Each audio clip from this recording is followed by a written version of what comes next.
네, 오늘도 정치권 소식 두 분의 전문가와 살펴보겠습니다. 김광덕 미주 한국일보 뉴스본부장, 차재원 부산 가톨릭대 교수 나오셨습니다. 어서 오십시오. 안녕하십니까. 안녕하세요. 일단 국민의당으로서는 일단 최악의 상황은 좀 피한 것 같습니다. 법원이 일단 그 영장 기각한 사유를 도주의 우려가 없고 구속할 만큼 타당한 이유는 아직 없는 것 같다라면서 이제 기각 사유를 밝혔는데 어떻게 보세요? 국민의당으로서는 최악의 상황을 좀 피한 셈이 됐죠. 네, 국민의당은 이 최악의 상황을 피하고 일단 지금 계속 쫓기면서 숨도 숨가쁘게 뛰다가 숨을 돌리는 상황이 됐고요. 뭐 네. 비유하자면 진짜 그 광야에서 사막에서 땀 흘리면서 걷다가 이제 오아시스를 만난 격입니다. 네. 그래서 일단 기각한 사유는 증거 인멸 및 도주 우려가 없다. 그다음에 또 방어권 보장 필요가 있다. 그렇죠. 이렇게 하면서 또 하나는 또 박선숙 그 전 사무총장에 대해서는 이런 이야기까지 했어요. 현 단계에서 구속 사유가 인정하기 어렵다 해서 그러니까요. 박선숙에 대해서는 의원에 대해서는 더 이 기각에 그 강한 의사를 표시했는데 네네. 그래서 그러나 이제 기소가 안 되는 건 아니고 이제 이렇게 되는데 국민의당은 여기서 이제 일단 오아시스를 만났다 그래서 이제 그래서 편하게 가려고 그러면 안 되고 그렇죠. 새 정치 깃발에 맞게 여기서 분명하게 그 잘못된 거에 대해서는 살을 도려내는 그런 모습을 하고 분명한 입장을 취해야 앞으로 회생에 또 기회가 생길 거로 보입니다. 그러니까요. 이제 뭐 구속만 피했을 뿐이지 혐의가 없다라는 점은 아니기 때문에요. 일단 뭐 큰 비만 피했을 뿐이지 혐의에 대해서는 계속 이제 절차가 진행되고 조사가 진행될 텐데요. 그렇죠. 구속영장 기각이 무죄라는 그렇죠. 뜻은 아니거든요. 그렇죠. 그러니까 지금 이제 검찰은 아마 지금 수사를 보강해서 아마 영장을 재청구할지 안 할지는 잘 모르겠습니다만은 제 생각에 영장을 재청구하기는 좀 쉽지는 않을 겁니다. 왜냐하면 네. 현역 의원들이 일본의 영장 청구를 한 것 자체가 사실 검찰 입장에서 강수였는데 그것이 일단 사법부 예비적 판단에서 지금 벽이 부딪혔기 때문에 다시 할 경우에는 진짜 이 국민의당하고 일전을 불사해야 될 그런 정치적 부담이 있기 때문에 그렇죠. 그렇지는 않겠지만 네. 그러나 기소는 할 겁니다. 기소를 네. 해서 네. 아마 재판 과정에서 유무죄를 열심히 아주 심각하게 따질 것 같은데 네. 국민의당 입장에서는 지금 이제 그 문제는 이 공판 과정에서 또 이제 이 모든 과정들이 시시콜콜하게 다 이야기가 될 거 아닙니까? 예. 이러한 부분들이 이제 하나하나씩 이제 언론에 또 보도될 때 네. 아마 이미지 타격이 아마 그 적지 않을 것이지만 예. 그럼에도 불구하고 이번에 사법부 예비적 판단이라고 할 수 있는 영장실질심사에서 기각됐다는 이야기는 사법부가 나름대로 이 사안에 대해서 사안이 그렇게 무겁게 보고 있지 않다. 검찰이 청구한 것만큼 무겁진 않다. 네. 그런 좀 낙관적인 기대를 할 수 있다는 거죠. 그렇죠. 그 정도는 위안이 될 수 있겠죠. 그렇죠. 근데 일단 최악의 상황은 피했다고는 하지만 말씀하셨지만 새 정치에 대한 이미지에는 타격은 좀 불가피한 상황입니다. 그리고 또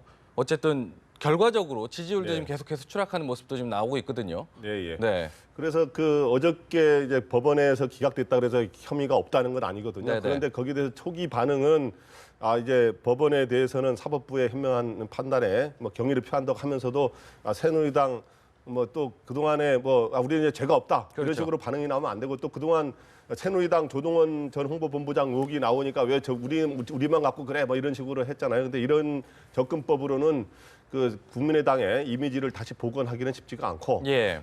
이제 좀 오늘 아침이니까 조금 나왔는데 이제 앞으로 겸손하게 대처하겠다. 네네. 이렇게 하면서 겸손하게 하면서도 이번에 이제 기소는 할 거로 예상이 되거든요. 네네. 검찰이 네. 기소를 하게 되면 당원권 정지를 하게 돼 있는데 예. 기소를 하게 되면 당원권 정지는 당연히 해야 되고 네. 근데 당원권 정지를 하는 수준으로 만족하는 게 아니라 예. 지금까지는 많은 변명을 해왔어요. 분명하게 이러한 거는 우리에 맞게 잘못했다. 분명히 허위 회계 보고서를 작성한 건 사실이잖아요. 네. 이런 거를 분명히 잘못했다 그러면서 오히려 당원권 정지 이상으로 오히려 이런 때 과감하게 출당이라든가 이런 것들도 과감하게 지금 서영교 의원 더민주에서는 이미 자진 탈당하지 않았습니까? 네. 이런 것까지 그러니까 당헌 당규 이상으로 나가는 이름을 보일 때 진정 이제 새로 해보려고 하고 있구나 하는 이미지를 보여줄 수 있을 거로 보입니다.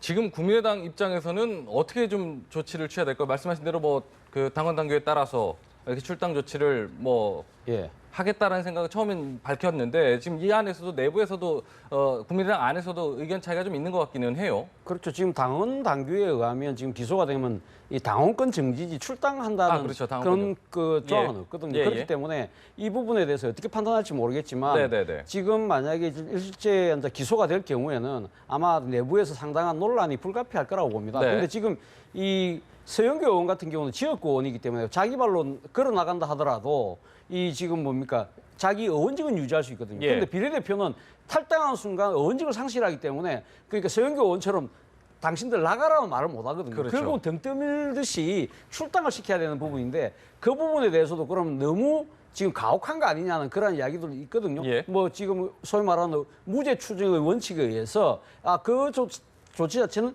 그거 할 것이다는 이제 너무 가혹하다는 이야기일 것인데 그러나 일단 기소가 된 상황에서 만약에 국민의당의 지지율이 반등하지 못하고 계속 추락하는 상황이라면 예. 그런 아주 정치적인 이 강한 이 액션도 필요하지 않을까 생각합니다. 네네. 지금 이 상황에서 말씀하시지만은 새누리당 상황도 좀 불거지고 있는 상황입니다. 국민의당도 좀 역공을 좀 취하고 있는데 새누리당하고 국민의당하고 차이점이라면 차이점이 있을까요? 어떻게 좀 보세요? 박지원 그 비대위원장도 니네는 리베이트고 우리는 리베이트고 당신네는 리베이트가 아니냐 이런 식으로 이렇게 좀 얘기를 한 적이 있는데 조동원 전 홍보본부장 의혹이 처음에 나온 거에다가 또 추가로 나와서 좀 상황이 좀 달라지고 네, 있습니다. 오늘도 보니까 압수수색도 하는 것 같던데요. 그래서 처음에는 그 TV CF를 맡긴 회사에 건물을 맡긴 회사에 그 저희 동영 선거 운동 동영상을 무료로 8천만 원 가량을 무료로 제공받았다. 예. 근데 무료로 제공받은 거는 돈으로 리베이트를 받은 게 아니라 예. 무료로 제공받은 것도 간접적 리베이트 의혹이 아니냐 할 때 그러나 이제 소위 경중으로 따지면 국민의당의 그 리베이트보다는 돈으로 직접 받은 것보다는 이런 일종의 대가를 공짜로 하는 방식을 택했기 때문에 좀 덜 가볍다. 그러니까 덜 무겁다, 더 가볍다 이런 거였는데 이번 또 새로 나온 의혹이 언론 보도에 따르면 이게 사실일 경우 조금 상황이 좀 달라지는 것 같아요. 뭐냐 하면 조동원 전 홍보본부장이 총선 때 그 플래카드를 제작해서 단가를 7배 이상 높게 청구했다는 거예요. 가령 이제 뒤에 그 당의 백보드에 백보드 잘 아시겠지만 거기에 플래카드가 원래 한 50만 원가로 일반적인 가격은 한 50만 원인데 350만 원을 신청했다 이거죠. 그랬더니 300만 원은 왜 더 추가했냐 했더니 조동원 홍보본부장 측 얘기는 300만 원 그 기획비에 해당된다. 그럼 기획비를 대신 받았다는 게 될 수 있거든요. 또 하나는 우선 홍보용 점퍼 숫자를 원래는 7천 개를 제작했는데 10,000개로 신청해서 대금을 청구했다.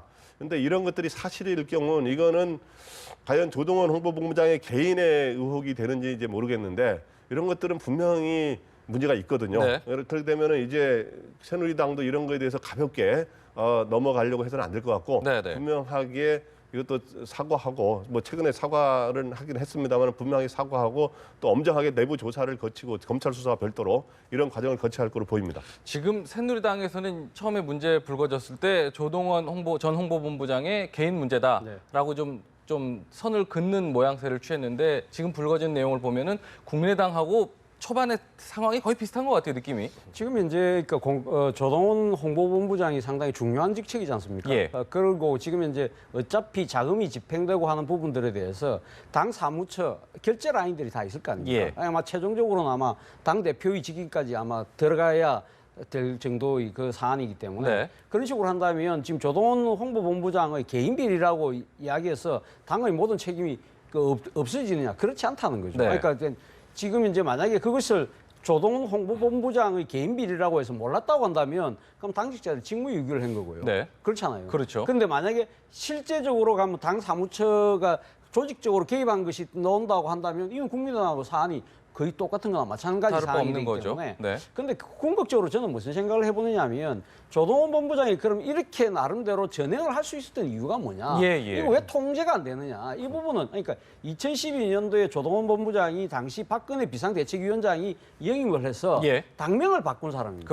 아주 당내 반발이 많았지만 새누리당의 당명을 바꾸고 당의 색깔을 획기적으로 빨간색으로 바꾸고 또 이 뭐 PI도 뭡니까 이 사발 모양으로 해서 뭐 그때 뭐 치가 표시냐 뭐 여러 가지 논란이 많았음에도 불구하고 그걸 강력하게 밀어줬던 분이 박근혜 당시 비상대책위원장이었거든요. 근데 그게 실질적으로 2012년 대선과 총선에서 이기는 하나의 그 중요한 그 계기가 됐던 거죠. 그렇기 때문에 그 이후에 조동원이라는 분은 새누리당 내에서 홍보 통에 있어서는 메시아적인 존재. 그러니까 아무도 간섭을 못하는. 그러다 보니까 지난번 총선 과정에서도 이분이 만드신 것 중에 하나가 정신 차리자 한 방에 훅 간다. 그러면 그건 상당히 그 소굴이 있었습니다만은 이 그 뭡니까 이 국민들에게 많은 이야기가 됐습니다만 그 뒤에 나왔던 뭐 옥새 들고 나르샤. 옥새 나르샤 뭐 그런 동영상들이 하면서 이건 자체 반성이 아니라 자체 셀프 디스이긴 하지만 과연 지난번 공천 과정에 있었던 여러 가지 당내의 이 잘못된 부분들에 대한 이것을 너무 희화시키고 네. 좀 그런 거 아니냐. 논란이 그런 것들이 상당히 논란이 되면서 총선 결과는 오히려 안 좋은 쪽으로 나왔단 말이에요. 네네. 이러한 부분들에 대해서 사실 그때 당시 당에서는 아무도 통제가 안 되는 상황이었기 때문에 네. 이러한 부분들에 대해서는 아마 당내에서 지금 현재 책임을 소재를 분명히 따져야 되는 그런 정치적 절차는 필요하다고 생각합니다. 그렇군요. 일단 뭐 진상조사단 뭐 국민의당과 마찬가지로 꾸리긴 했습니다. 그런데 뭐 국민의당 상황 때도 봤지만 자체 진상조사단이라는 게 얼마나 역할을 할 수 있을지도 좀 싶어요. 네, 예. 그래서 국민의당 때도 보면은 자체 진상조사단에서 오히려 변호하고 문제를 이게 만들었죠. 기소할 사항이냐 하면서 오히려 그게 역풍이 부는 계기가 됐는데 네. 새누리당도 자체 진상조사단 했는데 제대로 할지는 의문이고요. 네. 근데 근데 이러한 국민의당이 그동안 중간에 여론이 안 좋아졌잖아요. 그래서 그런 거를 다시 그런 상황이 재현되지 않으려면 예. 자체 진상조사에서부터 철저하게 해서 네. 잘못한 거를 스스로 밝히고 예. 우리가 사과하고 이런 과정을 거쳐서 어차피 검찰에도 조사를 하잖아요. 네. 검찰에서 강한 조사가 이루어질 거기 때문에 네. 진상조사에서 오히려 그렇게 해명해서 하는 게 예. 당에도 유리할 거로 보입니다. 그래서 지금 아까도 얘기했지만 국민의당도 지금 지지율이 최저 상황으로 갔는데 네. 앞으로 이 극복하려면 이제 상당한 이런 새 정치에 맞는 그런 네. 혁신의 모습을 스스로 보여줄 필요가 있고 새누리당도 지금 뭐 여러 가지로 당 상황이 이렇게 좋은 상황은 아니잖아요. 예. 그래서 여기에서 분명한 꼬리 자르기 수준이 아니라 예. 진짜 몸통의 의혹이 있다면 그런까지 밝히려는 자세로 나가야 예. 활로가 있다고 보입니다. 네. 지금 새누리당에서 대응하는 조치에 대해서는 좀 어떻게 좀 평가를 하세요?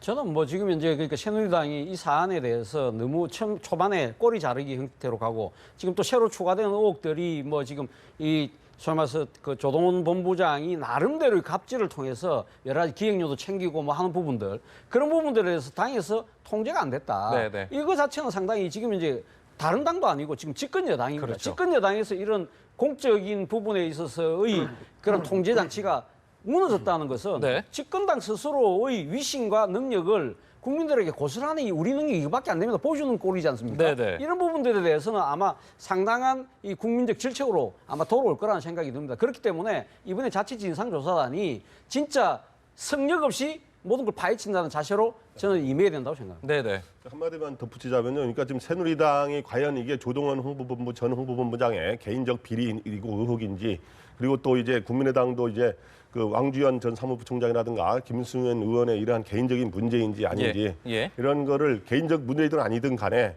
정당에서 이제 국고 보조금이라는 국민의 혈세를 쓰는 거잖아요. 예. 그렇기 때문에 이거를 철저하게 감시하고 감독하고 관리할 그런 책임이 네. 당 지도부에 있다는 거를 이번 기회에 확실히 보여줘야 되고 앞으로도 뭐 밑에 사람들 대충 하는 거 나는 뭐 몰라 도장이나 찍어서 이런 식으로 해서는 안 될 거로 보입니다. 네, 알겠습니다.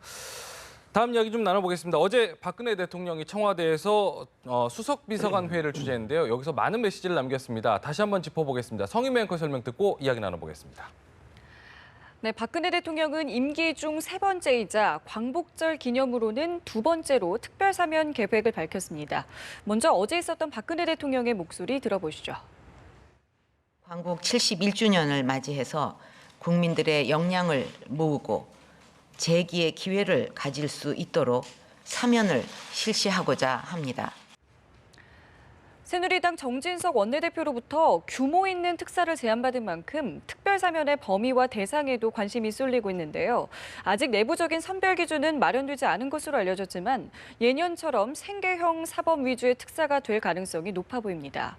박 대통령이 재벌 총수 등 주요 경제인 사면에 있어서는 국민적인 공감대와 또 국민적인 합의라는 엄격한 잣대를 적용해왔기 때문입니다. 실제 박 대통령은 지난해 4월 성완종 리스트 파문 때에도 국민적 합의를 하나의 절차적 기준으로 제시한 바 있습니다. 사면은 예외적으로 특별하고 국가가 구제해 줄 필요가 있는 상황이 있을 때에만 행사해야 하고 그에 대한 국민적 합의가 있어야 된다고 생각합니다. 또 박 대통령은 이후 여당 지도부로부터 기업인 사면 건의를 받고 국민이 공감할 수 있는 기준으로 해야 된다고 언급하기도 했습니다. 다만 일각에서는 최근 브렉시트 등 대내외 경제 여건이 더욱 어려워진 상황인 만큼 박 대통령이 새로운 결단을 내릴 수 있다는 전망도 제기되고 있습니다.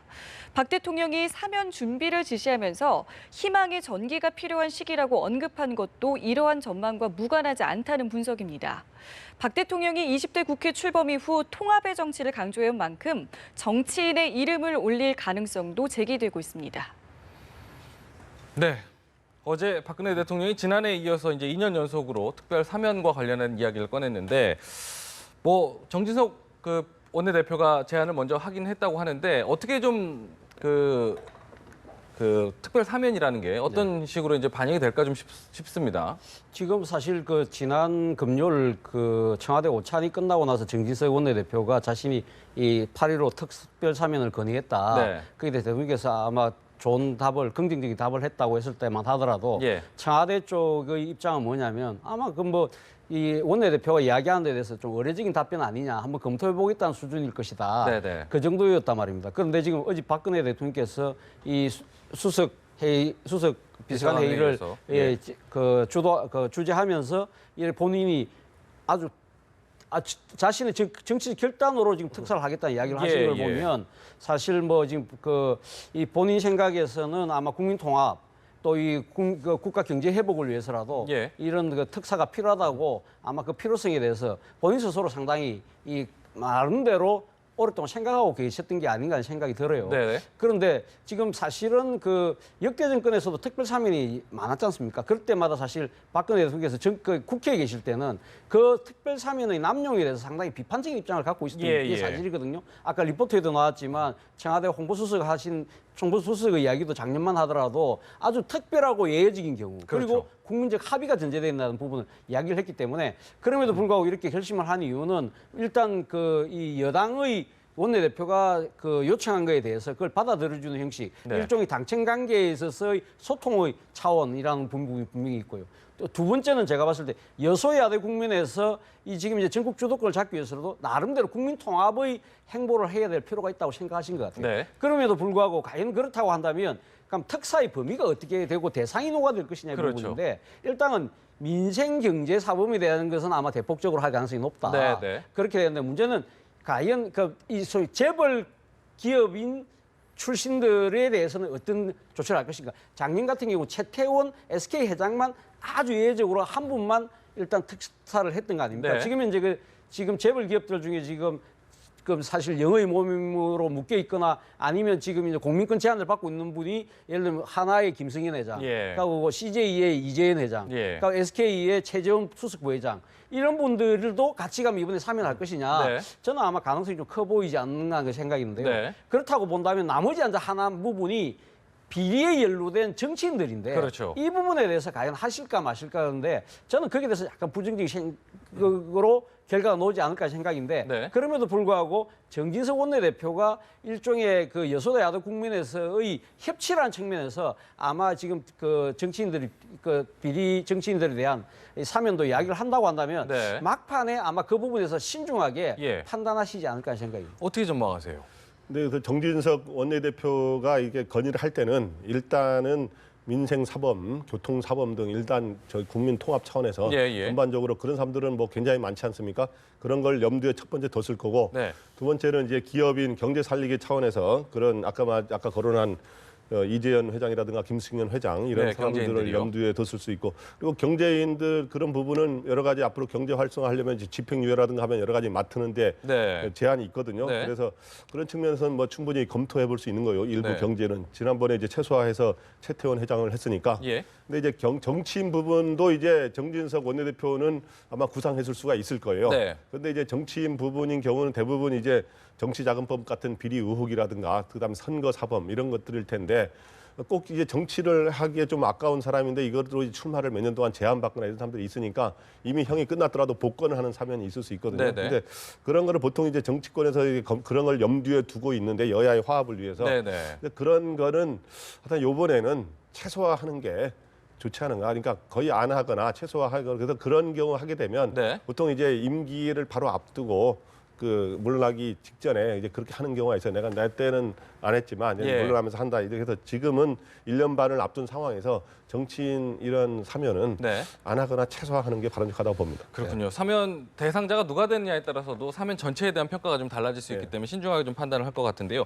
어제 특사와 함께 또 한 가지 얘기를 한 게 대구의 K2 공항 통합 이전 추진을 좀 지시했습니다. 오늘 아침 뭐 속보 나오는 걸 보면은 한두 달 안에 부지를 이제 결정할 거다, 신속하게 좀 추진할 거다라고 얘기하면서 뭐 물망에 오르는 몇몇 후보지까지 같이 이야기가 나오더라고요. 근데 이게 사실상 나온 게 그 그러니까 신공항 영남권, 동남권 신공항 이야기가 나오면서 문제가 됐던 K2 부지 아니겠습니까? 그렇죠. 대구 경북 민심이 굉장히 좀 불같이 좀 달아오른 상황에서 이게 좀 달래질 수 있는 어떤 뭐 저는 네. 막 그런 차원에서 아마 그 지금 이 이야기가 나온 것이 아닌가 하는 생각인데요. 네. 사실 동남권 신공항이 무산되고 김해공항 확장으로 완전 이렇게 이 정부가 결론이 결론을 났죠. 냈지 않습니까? 근데 지금 이제 지역 민심을 보면 이 PK 민심은 막 대충 수긍하는 쪽인데 네. 이 지금 대구 민심은 계속 반발했거든요. 왜냐하면 지금 이제 대구 공항하고 지금 각 대구 공항이 K2 군기지하고 같이 쓰고 있습니다. 근데 예. 지금 이 처음에 만들어질 때만이라도 상당히 도시 외곽이었는데 이 지금은 이제 도시가 커지면서 도심으로 완전히 방해해버린 겁니다. 근데 예. 문제는 이 K2 군 기지에 최첨단 전투기들이 많이 배치가 되어 있기 때문에 그 최첨단 전투기들이 상당히 음속을 넘어가는 그런 속도들을 내기 때문에 네. 소음 피해가 엄청나다고 그래요. 그렇기 예. 때문에 신공항이 무산돼 버리면 옮겨갈 자리가 없기 때문에 그렇죠. 그렇기 때문에 그럼 계속 그럼 이 소음 피해를 고스란히 떠안고 있어야 되느냐에 대한 반발이었거든요. 네. 그렇기 때문에 이번에 지금 정부는 지금 이제 대구 외곽 쪽에 적정한 부지를 그 뭡니까 거기서 이제 신공항을 이제 만들고 네. 그 대신 기존에 있는 공항 부지를 개발해서 그 개발 이익을 가지고 신공항을 짓는 네, 그 네. 비용으로 충당하겠다는데 그렇죠. 그 아마 지금 예산이 한 7조 5천억 정도가 된다고 그럽니다. 그 충분히 그 정도면 된다고 하는 쪽도 있고 그럼에도 불구하고 지금 이제 그 기존 공항을 재개발한다고 한다 하더라도 그러니까 상업적 개발을 해서 네. 한다 하더라도 그 정도의 7조 5천억이라는 돈을 만들기 힘들 것이다. 네, 네. 그렇기 때문에 일부 국비가 들어갈 수밖에 없다. 네. 그런 식으로 국비가 만약에 또 대구 신공항을 만드는데 국비가 들어가게 되면 여타 지역에 있는 또 이 지방 공항을 그렇죠. 갖고 있는 지자체들이 그럼 우리는 어떻게 합니까? 그렇죠. 이렇게 놓을 가능성도 있다. 네. 그렇기 때문에 이것이 간단한 문제는 아니다. 예. 앞으로 상당히 이걸 풀어가는 과정에 있어서 예. 앞으로 정치적 논란은 불가피할 것이라는 것이 전문가들의 예측입니다. 특히나 이제 그 신공항 동남권 신공항 이야기 나올 때도 그 경제성 부족 문제로다가 논란이 많이 되지 않았습니까? 그랬기 때문에 이제 김해 신공항 확장 방안으로 결론을 난 상황인데 신공항을 또 하나 이거 사실상 어떻게 보면 신공항을 새로 만드는 거라고 이해를 하기 때문에 네. 이 부분에 대한 논란도 좀 예상이 되는 부분인데요. 네, 그래서 그 이제 김해 공항 확장으로 결론이 나고 네. 그다음에 이제 대구 민심이 굉장히 안 좋아졌잖아요. 네. 그러니까 그래서 그동안 K2 그 이전이 지역의 수건 사업이었는데 예, 그렇게 그것도 되지 않으면서 이렇게 확장이 되니까 근데 그러한 측에서 지지율이 굉장히 떨어지고 그런 것들이 이번에 이런 그 대구 민간 공항 예. 통합 이전에 한 배경이 된 것 같습니다. 그래서 네네. 지지율이 한때 뭐 박근혜 대통령 지지율이 대구 경북에서 한 60%에다가 한 45%까지 떨어진 적이 있지 않습니까? 예. 그래서 그렇게 됐는데 이렇게 되면 그 과연 그 이전하는 거의 경제성이 또 어떻게 되고 또 비용이 어떻게 아까 비용은 뭐 이전에 있던 거를 개발하는 비용으로 네. 그거로 이제 대신한다고 합니다만은 그래서 다른 지역에 또 미치는 영향도 있기 때문에 예. 다른 지역의 문제들도 같이 해결하자는 주장이 나올 겁니다. 그래서 네. 그런 문제도 이제 하나 해결해야 하는 숙제가 되는데 네. 예를 들어서 이제 새만금 공항 건설 이런 것들도 그 전에 이제 추진이 됐던 거고 약속이 됐던 거기 때문에 새만금 공항을 다시 건설하자. 그다음에 다른 지역에 있는 군 공항 이런 것들을 이전하자. 그다음에 또 이미 있던 지역의 어떤 공항들을 또 확장하자. 예. 이런 주장들이 계속 나올 수가 있는 거여서 이런 거를 할 때는 하여튼 종합적으로 잘 처리해야 될 거로 보입니다. 또 다른 논란들이 계속 벌어질 수 있다라는 부분을 좀 지적해 주셨는데 이 두 가지 사안에 대해서 정치적 메시지를 좀 분석하는 부분도 계십니다.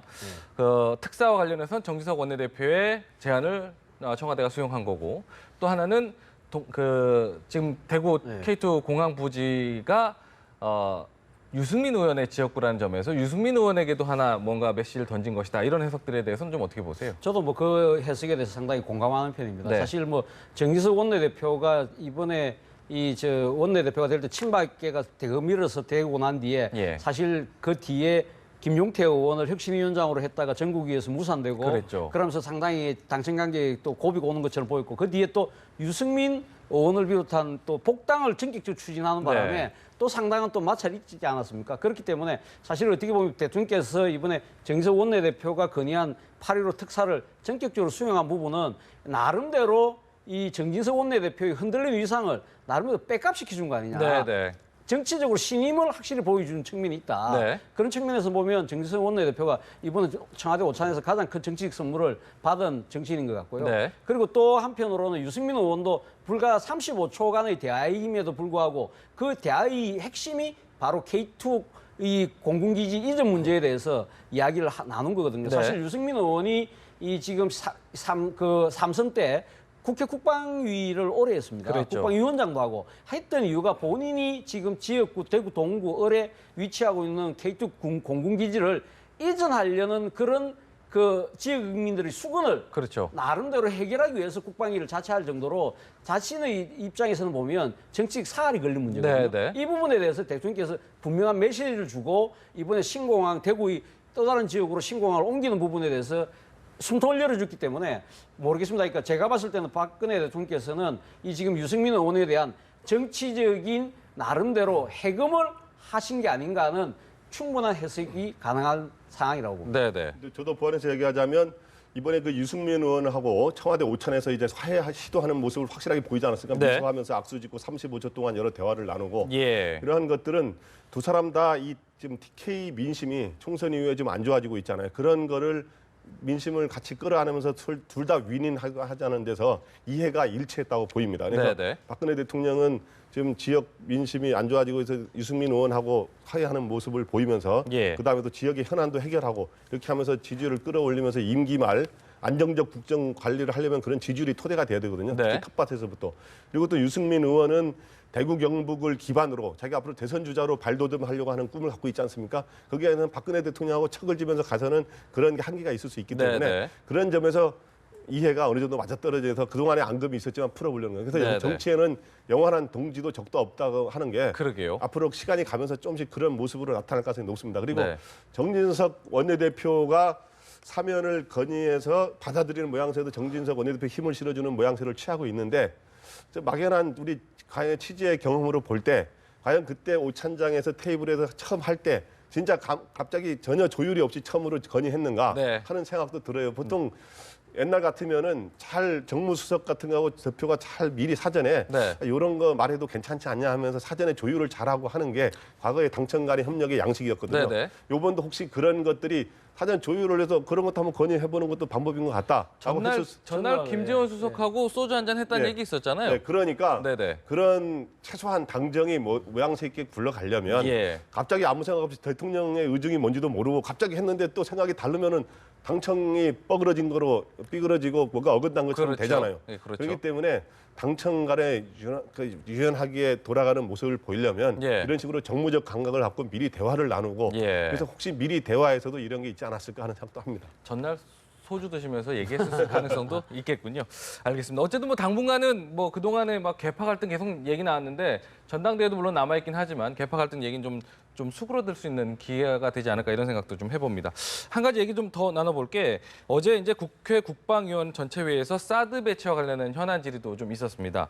한민구 국방장관이 배치 예정지를 벌써 이제 검토를 다 끝났다 이렇게 얘기를 했는데 불과 얼마 전이에요. 지난달 29일만 전체 회의만 해도 아직 결정된 거 없다라고 얘기했기 때문에 이사회에서 말 바꾸기 논란이 좀 일고 있더라고요. 사실은 뭐 사드 배치 이야기가 처음 나온 것이 그러니까 지금 한미연합사령관이 2013년도로 제가 2014년도로 기억되는데 그때 처음 이야기했을 때마다라도 우리 정부한테 공식 요청 없고 우리가 논의 진행되는 거 없다. 네. 계속 부인하는 쪽으로 나왔었거든요. 그러면서 네. 올해 들어와서 북한이 이 4차 북핵 실험을 하고 미사일을 쏘면서 전격적으로 이제 대북 제재의 하나로 지금 사드 배치를 공식화 시킨 거 아닙니까? 네. 그럼에도 불구하고 계속 한미 실무 간의 협의만 계속 진행되고 있지 아직까지 아무도 결정 난 게 없다고 계속적으로 이제 이 모호한 전략을 유지해왔던 거죠. 예. 근데 사실 어떻게 보면 군사 전략적 측면에서 보면 이 뭔가 중대한 이 결정을 앞두고는 이러한 부분들에 대해서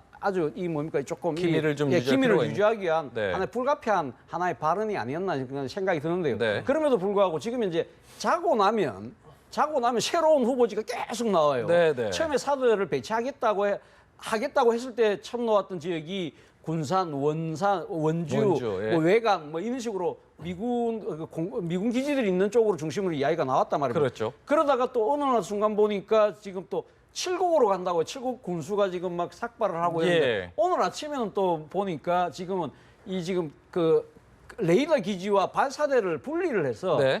그 레이더 기지는 그 양산에 청승산으로 갖고 가고 예. 그리고 발사대는 성주로 갖고 간다. 네. 또 그 이야기가 나왔단 말입니다. 네. 그러니까 이러한 부분들이 저는 이런 식으로 극심한 혼란을 유발하고 있는 부분에 대해서 예. 모르겠습니다. 그러니까 전술적 측면에서 지금 부지를 확정해 놓고 밝히지 못할 그런 뭐 말 못할 그런 사연이 있는지 모르겠지만 네. 이런 식으로 계속적인 혼란, 지역적 갈등을 일으킨다고 한다는 것 자체는 바람직하지 않기 때문에 네. 저는 조속히 발표하는 것이 낫다고 네. 생각합니다. 아예 발표를 안 할 거라면 모르겠는데 발표를 할 거라면 빨리 발표를 하는 게 나을 텐데 갈등을 좀 부채질하는 듯한 비판도 받을 만한 부분이 있어요. 네, 그래서 이미 지금 국방장관 이야기에 따르면 예. 이미 보고를 받았고 사실상 결정이 됐다. 예. 그런데 이제 발표는 안 하고 있다면 이미 결정이 됐다면 이제 적정 시점에 네. 일단 늦지 않게 빨리 발표하는 게 좋을 것 같고요. 네. 어차피 반발은 있을 것이고 네. 또 그런데 이제 반발이 있을 거지만 그게 투명하게 그리고 공정한 절차를 거치는 게 또 중요하거든요. 네. 그리고 또 앞으로 반발이 있더라도 그런 것들을 잘 갈등을 조정해가면서 풀어가야 되기 때문에 예. 그래서 지금 현재 최근에 이제 나오는 여러 이제 후보지를 거쳐서 최근에 나온 얘기가 이제 영남권의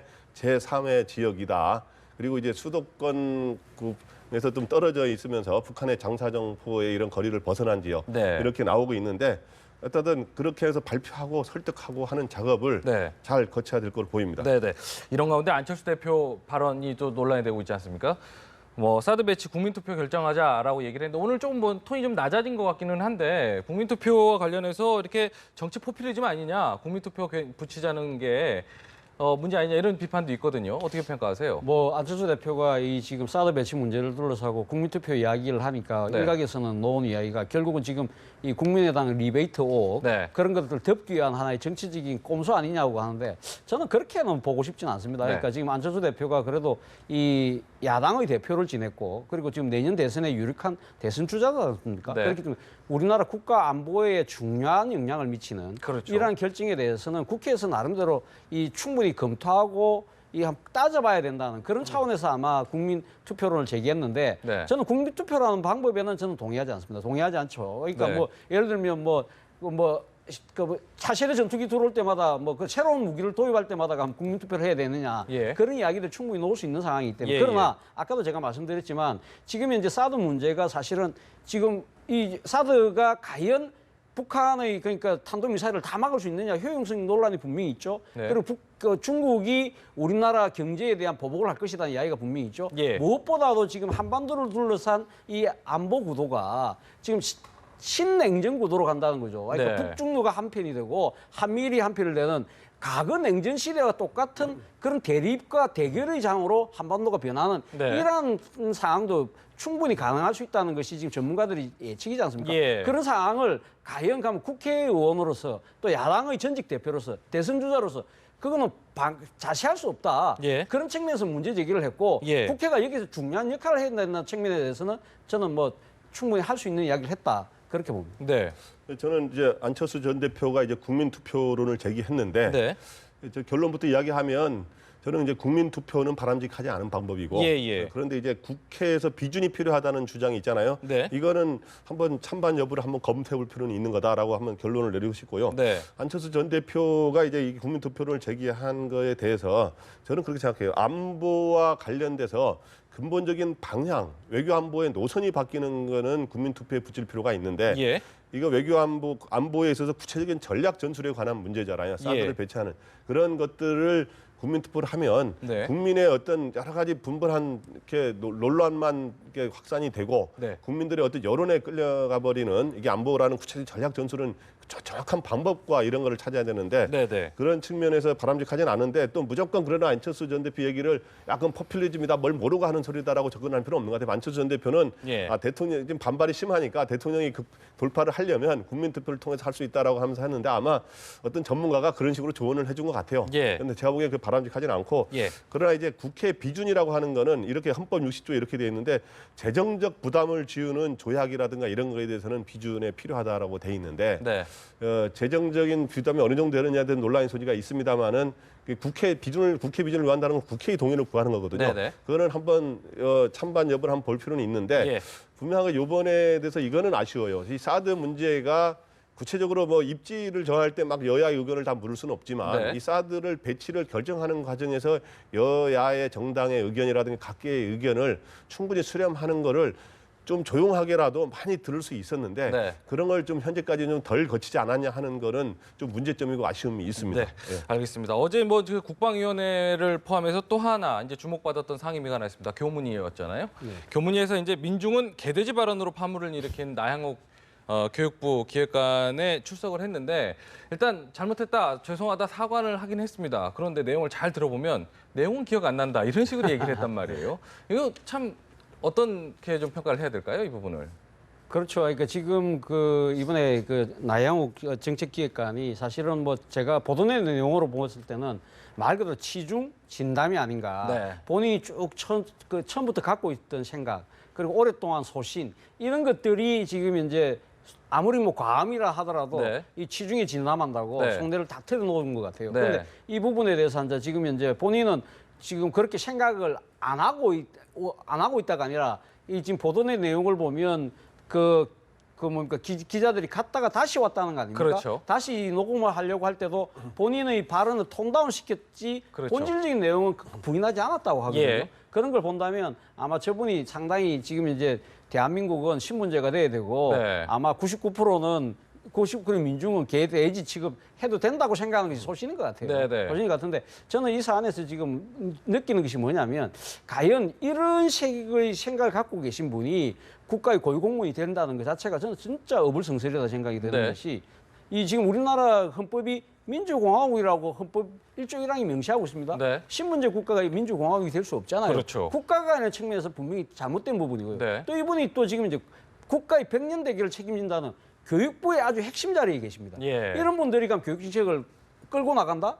상당한 문제가 생길 수밖에 없잖아요. 네. 그리고 이 정도의 생각과 인성을 갖춘 분이 한 번도 걸러지지 않고 어떻게 그 자리에 올라갈 수 있느냐. 네, 이 나름대로의 공무원 충원 시스템부터 시작해서 이 평가, 고가제도 이 부분도 상당히 무너져 있는 것이 아닌가. 예, 예.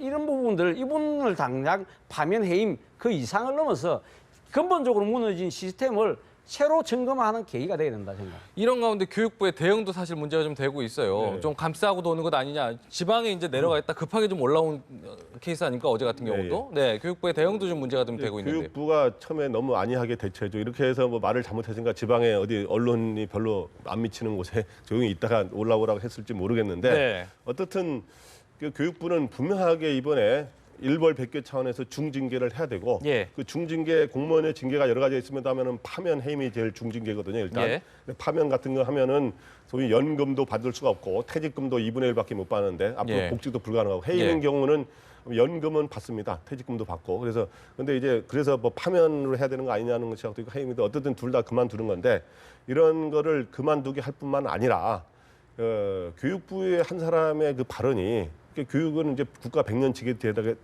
대계라 그러지 않습니까? 네. 그렇기 때문에 이 사람뿐만 아니라 이번 계기로 교육부의 이 특히 고위 공무원들 전반에 대한 기강, 네. 그 공무원 전체 지금 임기 말 되면서 여러 가지 기강이 해질 수 있는데 네. 이런 걸 기강을 잡는 그런 다잡는 계기로 삼아야 되고 네. 어쨌든